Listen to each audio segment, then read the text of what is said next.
بسم اللہ الرحمن الرحیم۔ السلام علیکم۔ الفاظ کی اپنی ہی ایک دنیا ہوتی ہے۔ ہر لفظ اپنی ذمہ داری نبھاتا ہے۔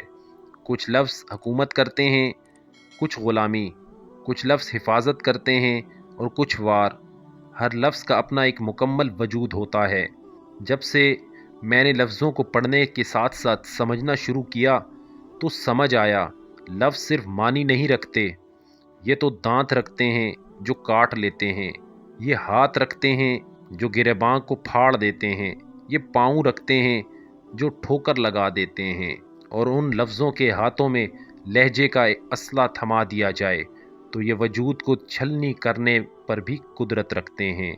اپنے لفظوں کے بارے میں محتاط ہو جاؤ، انہیں ادا کرنے سے پہلے سوچ لو کہ یہ کسی کے وجود کو سمیٹیں گے یا کرچی کرچی بکھیر دیں گے، کیونکہ یہ تمہاری ادائیگی کے غلام ہیں اور ان کے بادشاہ اپنی رعایا کا ذمہ دار ہوتا ہے اور اپنے سے بڑے بادشاہ کو جواب دہ بھی ہوتا ہے۔